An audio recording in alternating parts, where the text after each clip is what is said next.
आज मैं आपको सुनाने वाला हूँ मुंशी प्रेमचंद द्वारा लिखी गई कहानी पंच परमेश्वर। लेकिन इससे पहले मैं आपसे एक रिक्वेस्ट करना चाहूँगा। अगर आपने इस YouTube चैनल को सब्सक्राइब नहीं किया है तब सब्सक्राइब करो यार। और अगर इस कहानी को आप Facebook पर सुन रहे हैं तो इस पेज को फॉलो जरूर कर लें ताकि आने वाली कहानी आपको मिलती रहे। तो हम समय बर्बाद न करते हुए सीधे आते हैं अपनी कहानी पे। जुम्मन शेख और अलगू चौधरी में गाढ़ी मित्रता थी। साझे में खेती होती थी, कुछ लेन देन में भी साझा था। एक दूसरे को दूसरे पर अटल विश्वास था। जुम्मन जब हज करने जाते थे तब अपना घर अलगू को सौंप गए थे और अलगू जब कभी बाहर जाते तो जुम्मन पर अपना घर छोड़ देते थे। उनमें न खान पान का व्यवहार था और न धर्म नाता का, केवल विचार मिलते थे। मित्रता का मूल मंत्र भी यही है। इस मित्रता का जन्म उसी समय हुआ जब दोनों मित्र बालक ही थे और जुम्मन के पूज्य पिता जुमराती उन्हें शिक्षा प्रदान करते थे। अलगू ने गुरुजी की बहुत सेवा की थी, खूब रकाबियाँ मांजी, खूब प्याले धोए। उनका हुक्का एक क्षण के लिए भी विश्राम न लेने पाता था, क्योंकि प्रत्येक चीलम अलगू को आधे घंटे तक किताबों से अलग कर देती थी। अलगू के पिता पुराने विचारों के मनुष्य थे। उन्हें शिक्षा की अपेक्षा गुरु की सेवा पर अधिक विश्वास था। वो कहते थे कि विद्या पढ़ने से नहीं आती, जो कुछ होता है गुरु के आशीर्वाद से। बस गुरु जी की कृपा दृष्टि चाहिए। और यदि अलगू पर जुमराती शेख के आशीर्वाद अथवा संगत का कुछ फल ना हुआ तो यह मानकर संतोष कर लेगा कि विद्या उसके भाग्य में थी ही नहीं तो कैसे आती। मगर जुमराती शेख स्वयं आशीर्वाद के कायल न थे। उन्हें अपने सोटे पर अधिक भरोसा था और उसी सोटे के प्रताप से आज आसपास के गांवों में जुम्मन की पूजा होती थी। उनके लिखे हुए रेहरनामे या बैनामे पर कचहरी का मुहर भी कलम न उठा सकता था। हल्के का डाकिया, कांस्टेबल और तहसीलदार का चपरासी सब उसकी कृपा की आकांक्षा रखते थे। इधर अलगू का मान उसके धन के कारण था तो जुम्मन शेख अपनी अनमोल विद्या से ही सबके आदर पात्र बने थे। जुम्मन शेख की एक बूढ़ी खाला थी। उसके पास कुछ थोड़ी सी मिकाए थी, परंतु उसके निकट संबंधी में कोई न था। जुम्मन ने लंबे चौड़े वादे करके वह मिल्कियत अपने नाम लिखवा ली थी। जब तक दान पत्र में रजिस्ट्री न हुई थी तब तक खाला जान की खूब आदर सत्कार किया गया। उन्हें खूब स्वादिष्ट पदार्थ खिलाए गए, हलवे पुलाव की वर्षा की गई। पर रजिस्ट्री की मोहर ने इन खातरदारियों पर मानो मुहर लगा दी। जुम्मन की पत्नी करीमन रोटियों के साथ कड़वी बातों के कुछ तेज तीखे सालन भी देने लगी। जुम्मन शेख भी निठुर हो गए। अब बेचारी खाला जान को प्रायः नित्य ही ऐसी बातें सुननी पड़ती थी। बुढ़िया न जाने कब तक जिएगी, 2-3 बीघे उसर क्या दे दिए, मानो मोल ले लिया है। बघाड़ी दाल के बिना रोटियां नहीं उतरती। जितना रुपया इसके पेट में झोंक चुके हैं उतने से तो अब तक गांव मोल ले लेते। कुछ दिन खाला जान ने सुना और सहा, पर जब न सहा गया तब जुम्मन से शिकायत की। जुम्मन ने स्थानीय कर्मचारी गृह स्वामी के प्रबंध में दखल देना उचित न समझा। कुछ दिनों तक और यूं ही रो धोकर काम चलता रहा। अंत में एक दिन खाला ने जुम्मन से कहा, बेटा तुम्हारे साथ मेरा निर्वाह न होगा, तुम मुझे रुपए दे दिया करो, मैं अपना पका खा लूंगी। जुम्मन ने गुस्से से उत्तर दिया, रुपए क्या यहाँ पेड़ पर फलते हैं? खाला ने नम्रता से कहा, मुझे कुछ रूखा सूखा चाहिए भी कि नहीं? जुम्मन ने गंभीर स्वर से जवाब दिया, तो कोई यह थोड़े ही समझा था कि तुम मौत से लड़कर आई हो। खाला बिगड़ गई। उन्होंने पंचायत करने की धमकी दी। तब जुम्मन हंसे, जिस तरह कोई शिकारी हिरन को जाल की तरफ जाते देखकर मन ही मन हंसता है। वह बोले, हाँ जरूर पंचायत करो, फैसला हो जाए। मुझे भी यह रात दिन की खटखट पसंद नहीं। पंचायत में किसकी जीत होगी इस विषय में जुम्मन को कुछ भी संदेह न था। आसपास के गांवों में ऐसा कौन था जो उसके अनुग्रहों का ऋणी न हो? ऐसा कौन था जो उसको शत्रु बनाने का साहस कर सके? किसमें इतना बल था जो उसका सामना कर सके? आसमान के फरिश्ते तो पंचायत करने नहीं आएंगे। इसके बाद कई दिनों तक बूढ़ी खाला हाथ में एक लकड़ी लिए आसपास के गांवों में दौड़ती रही। कमर झुककर कमान हो गई थी। एक एक पग चलना दुर्लभ था, मगर बात आ पड़ी थी। उसका निर्णय करना जरूरी था। बिरला ही कोई भला आदमी होगा जिसके सामने बुढ़िया ने दुख के आंसू न बहाए हो। किसी ने तो यूं ही ऊपरी मन से हूं हाँ करके टाल दिया और किसी ने इस अन्याय पर जवाने को गालियां दी। कहा, कब्र में पांव लटके हुए हैं लेकिन फिर भी इनको इसमें पड़ना है। अब तुम्हें क्या चाहिए? रोटी खाओ और अल्लाह का नाम लो। तुम्हें अब खेती बाड़ी से क्या करना है? कुछ ऐसे सज्जन भी थे जिन्हें मनोरंजन का एक साधन मिल गया हो। झुकी हुई कमर, पोपला मुंह, सन के से बाल, इतनी सामग्री एकत्र हो तब हंसी क्यों न आए।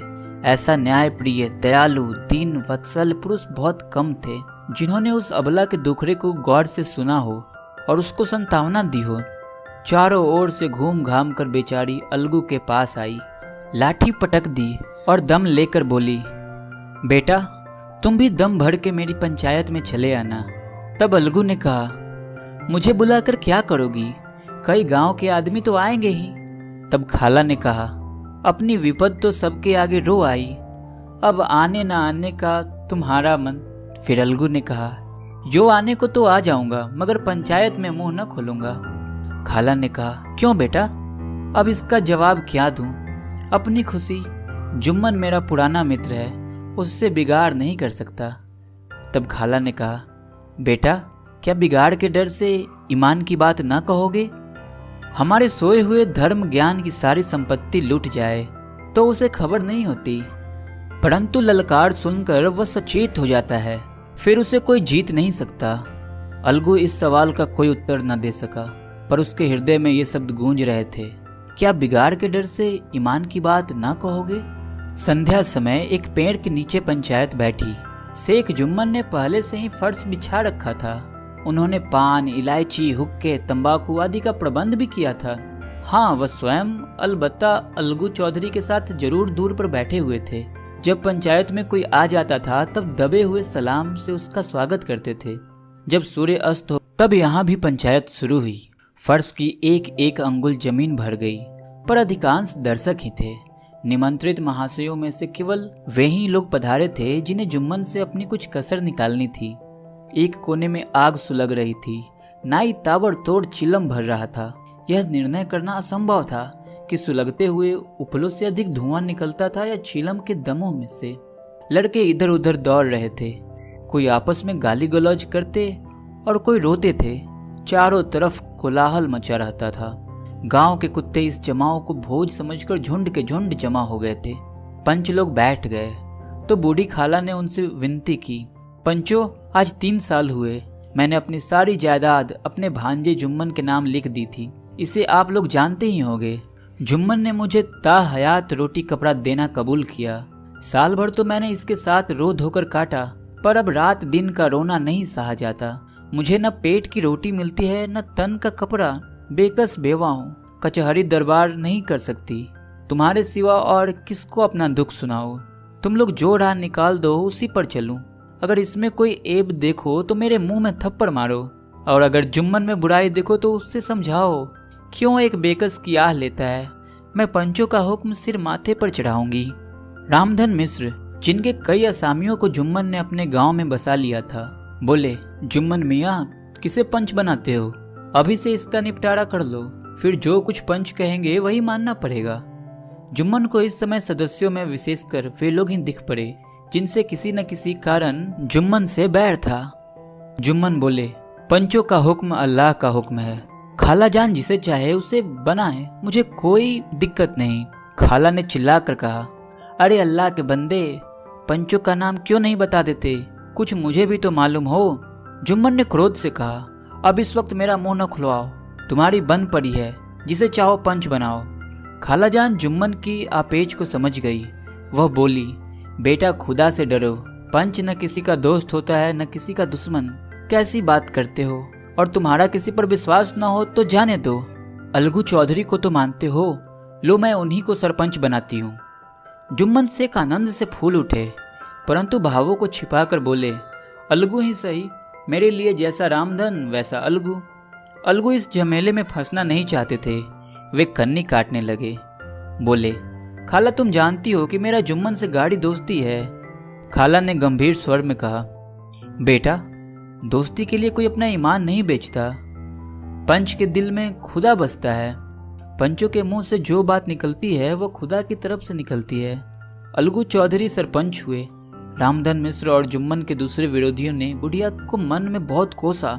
अलगू चौधरी बोले, शेख जुम्मन, हम और तुम पुराने दोस्त हैं। जब काम पड़ा तुमने हमारी मदद की और हम भी जो कुछ बन पड़ा तुम्हारी सेवा करते रहे हैं, मगर इस समय तुम और बूढ़ी खाला दोनों हमारी निगाह में बराबर हो। तुमको पंचों से जो कुछ अर्ज करना हो करो। जुम्मन को पूरा विश्वास था कि अब बाजी मेरी है। अलगू यह सब दिखावे की बातें कर रहा है, इसलिए शांत चित होकर बोले, पंचो, 3 साल हुए खाला जान ने अपनी जायदाद मेरे नाम कर दी थी। मैंने उन्हें ताहयात खाना कपड़ा देना कबूल किया था। खुदा गवाह है, आज तक मैंने खाला जान को कोई तकलीफ नहीं दी। मैं उन्हें अपनी माँ समान मानता हूँ। उनकी खिदमत करना मेरा फर्ज है, मगर औरतों में जरा अनबन रहती है, उसमें मेरा क्या बस है। खाला जान मुझसे खर्च अलग मांगती है। जायदाद जितनी है वो पंचों से छिपी नहीं। उससे इतना मुनाफा नहीं होता कि महीने का खर्च दे सकूं। इसके अलावा पंच जो फैसला चाहे वो करे। अलगू चौधरी को हमेशा कचहरी से काम पड़ता था, इसलिए वो पूरा कानूनी आदमी था। उसने जुम्मन से पूछना शुरू किया। एक एक प्रश्न जुम्मन के हृदय पर हथौड़े की चोट की तरह पड़ता था। रामधन मिश्र इस प्रश्नों पर मुग्ध हुए जाते थे। जुम्मन चकित थे कि अलगू को क्या हो गया। अभी यह अलगू मेरे साथ बैठा हुआ कैसी कैसी बातें कर रहा था, इतनी ही देर में ऐसी काया पलट हो गई कि मेरी जड़ खोदता हुआ तुला है। न मालूम कब की कसर यह निकाल रहा है। क्या इतने दिनों की दोस्ती कुछ भी काम न आएगी। जुम्मन शेख तो इसी संकल्प विकल्प में पड़े हुए थे कि इतने में अलगू ने फैसला सुनाया। जुम्मन शेख, पंचों ने इस मामले पर विचार किया है। उन्हें यह नीति संगत मालूम होता है कि खाला जान को महीने का खर्च दिया जाए। हमारा विचार है कि खाला की जायदाद से इतना मुनाफा अवश्य होता है कि महीने का खर्च दिया जा सके। बस यही हमारा फैसला है। अगर जुम्मन को खर्च देना मंजूर न हो तो हबीबा नाम रद्द समझा जाए। यह फैसला सुनते ही जुम्मन सन्नाटे में आ गया। जो अपना मित्र हो वह शत्रु का व्यवहार करे और गले पर छुरी फेरे, इसे समय के हेर फेर के सिवा और क्या कहें। जिस पर पूरा भरोसा था उसने समय पड़ने पर धोखा दिया। ऐसे ही अवसरों पर झूठे सच्चे मित्रों की परीक्षा की जाती है। यही कलयुग की दोस्ती है। अगर लोग ऐसे कपटी धोखेबाज न होते तो देश में आपत्तियों का प्रकोप क्यों होता। मगर रामधन मिश्र और अन्य पंच अलगू चौधरी की इस नीति परायणता की प्रशंसा जी खोलकर कर रहे थे। वे कहते थे, इसका नाम पंचायत है। दूध का दूध और पानी का पानी कर दिया। दोस्ती दोस्ती की जगह किंतु धर्म का पालन करना मुख्य है। ऐसे ही सत्यवादियों के बल पर पृथ्वी ठहरी है, नहीं तो वो कब की रसातल में चली जाती। इस फैसले ने अलगू और जुम्मन की दोस्ती की जड़ हिला दी। अब वे साथ साथ बातें करते नहीं दिखाई देते। इतना पुराना मित्रता रूपी वृक्ष सत्य का एक झोंका भी न सह सका। सचमुच वह बालू का ही जमीन पर खड़ा था। उनमें अब शिष्टाचार का अधिक व्यवहार होने लगा। एक दूसरे की आवभगत ज्यादा करने लगे।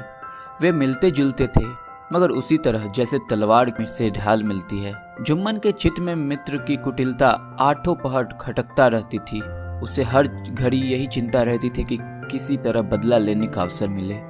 अच्छे कामों की सिद्धि में बड़ी देर लगती है, पर बुरे कामों की सिद्धि में यह बात नहीं होती। जुम्मन को भी बदला लेने का अवसर जल्द ही मिल गया। पिछले साल अलगू चौधरी बटेसर से बैलों की एक अच्छी जोड़ी मोल ले आए थे। बैल पछाही जाति के सुंदर बड़े बड़े सींगों वाले थे। महीनों तक आसपास के गांव के लोग दर्शन करते रहे। दैव योग से जुम्मन की पंचायत के 1 महीने के बाद इस जोड़ी का एक बैल मर गया। जुम्मन ने दोस्तों से कहा, यह दगाबाजी की सजा है। इंसान सब्र भले ही कर जाए, पर खुदा नेक बाद सब देखता है। अलगू को संदेह हुआ कि जुम्मन ने बैल को विष दिला दिया है। चौधराइन ने भी जुम्मन पर ही इस दुर्घटना का दोषारोपण किया। उसने कहा, जुम्मन ने कुछ कर करा दिया है। चौधराई और करीमन में इस विषय पर एक दिन खूब ही वाद विवाद हुआ। दोनों देवियों ने शब्द बाहुल्य की नदी बहा दी। व्यंग, अन्योक्ति और उपमा आदि अलंकारों में बातें हुई। जुम्मन ने किसी तरह शांति स्थापित की। उन्होंने अपनी पत्नी को डांट डपट कर वापस समझा दिया। वह उसे उस रणभूमि से हटा भी ले गए। इधर अलगू चौधरी ने समझाने बुझाने का काम अपने तर्कपूर्ण सोटे से लिया। अब अकेला बैल किस काम का। उसका जोड़ बहुत ढूंढा गया, पर न मिला। निदान यह सलाह ठहरी कि इसे बेच डालना चाहिए। गांव में एक समझू साहू थे। वह इक्का गाड़ी हाँकते थे। गांव के गुड़ घी लाद कर मंडी ले जाते थे। मंडी से तेल नमक भर लाते और गांव में बेचते। इस बैल पर उनका मन लहराया। उन्होंने सोचा, यह बैल हाथ लगे तो दिन भर में बेखटके 3 खेप हो। आजकल तो एक ही खेप में लाले पड़े रहते हैं। बैल देखा, गाड़ी में दौड़ाया, बाल भौड़ी की पहचान कराई, मोल तोल किया और उसे लाकर द्वार पर बांध ही दिया। 1 महीने में दाम चुकाने का वादा ठहरा। चौधरी को भी गरज थी ही, घाटे की परवाह न की। समझू साहू ने नया बैल पाया तो लगे उसे रगेदने। वह दिन में 3-3 4-4 खेप करने लगे। न चारे की फिक्र थी न पानी की, बस खेपों से काम था। मंडी ले गए, वहां कुछ सूखा भूसा सामने डाल दिया। बेचारा जानवर अभी दम भी न लेने पाया था कि जी फिर जोत दिया। अलगू चौधरी के घर था तो चैन की बंसी बजती थी। बैलराम छठे छमाहे कभी बहली में जोते जाते थे। खूब उछलते कूदते और कोसों तक दौड़ते चले जाते थे। वहां बैलराम की अतीब था। साफ पानी, दली हुई अरहर की दाल और भूसे के साथ खली। और यही नहीं, कभी कभी घी का स्वाद भी चखने को मिल जाता था। शाम सवेरे एक आदमी खरहरे करता, पोंछता और सहलाता था। कहाँ वह सुख चैन, कहाँ यह 8 पहर की खपत। महीने भर में ही वह पिस सा गया। इक्के का जुआ देखते ही उसका लहू सूख जाता था। एक एक पग चलना दुर्लभ था। हड्डियां निकल आई थी, पर था वो पानीदार, मार की बर्दाश्त न थी। एक दिन चौथी खेप में साहू जी ने दोगुना बोझ लादा। दिन भर का थका जानवर पैर भी ना उठा पाया, पर साहू जी कोड़े फटकारने लगे। बस फिर क्या था, बैल कलेजा तोड़ कर चला। कुछ दूर दौड़ा और चाहा कि जरा दम ले लूं, पर साहू जी को जल्द पहुंचने की फिक्र थी, इसलिए उन्होंने कई कोड़े बड़ी निर्दयता से फटकारे। बैल ने एक बार फिर जोर लगाया, पर अब की बार शक्ति ने जवाब दे दिया। वह धरती पर गिर पड़ा और ऐसे गिरा कि फिर उठ न सका। साहू जी ने बहुत पीटा, टांग पकड़ कर खींचा, नथनों में लकड़ी ठूंस दी, पर कहीं मरा हुआ जानवर भी उठ सकता है क्या? तब साहू जी को कुछ शक हुआ। उन्होंने बैल को गौर से देखा, खोलकर अलग किया और सोचने लगे कि गाड़ी को कैसे घर पहुंचाया जाए। बहुत चीखे चिल्लाए, पर देहात का रास्ता बच्चों की आंख की तरह सांझ होते ही बंद हो जाता है। कोई नजर न आया। आसपास कोई गांव भी न था। मारे क्रोध के उन्होंने मरे हुए बैल पर और आरोप लगाए और कोसने लगे। अब आगे तुझे मरना ही था तो घर पहुंच कर मरता। ससुरा बीच में ही मर रहा है, अब गाड़ी कौन खींचे? इस तरह साहू जी खूब जले भुने। कई बोरे गुड़ और कई पीपे घी उन्होंने बेचे थे। 200-250 रुपए कमर में बंधे थे। इसके सिवा गाड़ी पर कई बोरे नमक के थे, इसलिए छोड़कर जा भी न सकते थे। लाचार बेचारे गाड़ी पर ही लेट गए। वही रात जगह करने की ठान ली।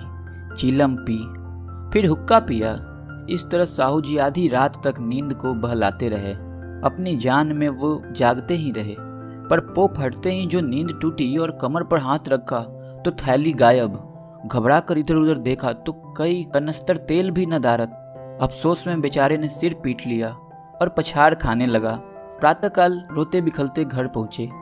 सहुआइन ने जब यह बुरी सुनावनी सुनी तब पहले तो रोई, फिर अलगू चौधरी को गालियां देने लगी। निगोरे ने ऐसा को लछनी बैल दिया कि जन्म भर की कमाई लुट गई। इस घटना को हुए कई महीने बीत गए। अलगू जब अपने बैल के दाम मांगते तब साहू और सहुआइन दोनों ही झल्लाए हुए कुत्तों की तरह चढ़ बैठते और अंड बंड बकने लगते। वाह, यहाँ तो सारे जन्म की कमाई लुट गई, सत्यानाश हो गया, इन्हें दामों की पड़ी है। मुर्दा बैल दिया था, उस पर दाम मांगने चले हैं। आंखों में धूल झोंक दी, सत्यानाशी बैल गधे बांध दिया। हमें नीरा पोंगा ही समझ लिया है, हम भी बनिए के बच्चे हैं। ऐसे बुद्धू कहीं और होंगे। पहले जाकर किसी गड्ढे में मुंह धो आओ, तब दाम लेना। ना जी मानता हो तो हमारा बैल खोल के ले जाओ, महीना भर के बदले में महीना जोत लो, और क्या लोगे? चौधरी के शुभ चिंतकों की कमी न थी। ऐसे अवसरों पर वे भी एकत्र हो जाते और साहू जी के बर्राने की पुष्टि करते। परंतु 150 रुपया के इस तरह हाथ धो लेना आसान न था। एक बार वह भी गर्म पड़े। साहू जी बिगड़ कर लाठी ढूंढने घर में चले गए। अब सहुआइन ने मैदान लिया। प्रश्नोत्तर होते होते हाथापाई की नौबत आ पहुंची। सहुआइन ने घर में घुसकर किवाड़ बंद कर लिया। शोरगुल सुनकर गांव के भोले मानस जमा हो गए। उन्होंने दोनों को समझाया। साहू जी को दिलासा देकर घर से निकाला। वह परामर्श देने लगे कि इस तरह काम न चलेगा, पंचायत कर लो, जो कुछ तय हो जाए उसे स्वीकार कर लो। साहू जी राजी हो गए। अलगू ने भी हामी भर दी। पंचायत की तैयारियां होने लगी। दोनों पक्षों ने अपने अपने दल बनाने शुरू किए। इसके बाद तीसरे दिन उसी वृक्ष के नीचे पंचायत बैठी। वही संध्या का समय था। खेतों में कौवे पंचायत कर रहे थे। विवादग्रस्त विषय था यह कि मटर की फलियों पर उनका कोई स्वतत्व है या नहीं, और जब तक यह प्रश्न हल न हो जाए तब तक वे रखवाले की पुकार पर अपनी अप्रसन्नता प्रकट करना आवश्यक समझते थे। पेड़ की डालियों पर बैठी सकु मंडली में यह प्रश्न छिड़ा हुआ था कि मनुष्यों को उनमें बेमुरौवत करने का क्या अधिकार है, जब उन्हें स्वयं अपने मित्रों से दगा करने में भी संकोच नहीं होता। पंचायत बैठ गई तो रामधन मिश्र ने कहा, अब देरी क्या है, पंचों का चुनाव हो जाना चाहिए। बोलो चौधरी, किस किस को पंच बनाते हो? अलगू ने दीन भाव से कहा। समझू साहू जी चुन ले। समझू खड़े हुए और कड़क कर बोले, मेरी ओर से जुम्मन शेख। जुम्मन का नाम सुनते ही अलगू चौधरी का कलेजा धक धक करने लगा, मानो किसी ने अचानक थप्पड़ मार दिया हो। रामधन अलगू के मित्र थे। वो बात को ताड़ गए और पूछा, क्यों चौधरी, तुम्हें कोई ऐतराज तो नहीं? चौधरी ने निराश होकर कहा, नहीं, मुझे कोई ऐतराज नहीं। अपने दायित्व का ज्ञान हमेशा हमारे संकुचित व्यवहारों को सुधार कर होता है। जब हम राह भूल कर भटकने लगते हैं तब यही ज्ञान हमारा विश्वसनीय पथ प्रदर्शक बन जाता है। पत्र संपादक अपनी शांति कुटी में बैठा हुआ किसी धृष्टता और स्वतंत्रता के साथ अपनी प्रबल लेखनी से मंत्रिमंडल पर आक्रमण करता है, परंतु ऐसे अवसर जाते हैं जब वह स्वयं मंत्रिमंडल में सम्मिलित होता है।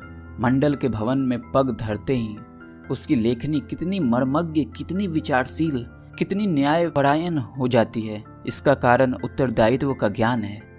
नवयुवक युवा अवस्था में कितना उदंड रहता है। माता पिता उसकी ओर से कितने चिंतित रहते हैं। वे उसे कुल कलंक समझते हैं, परंतु थोड़े ही समय में परिवार का बोझ सिर पर पड़ते ही वह अव्यवस्थित चित्त उन्मुक्त युवक कितना धैर्यशील, कैसा शांत चित्त हो जाता है। यह भी उत्तरदायित्व के ज्ञान का फल है।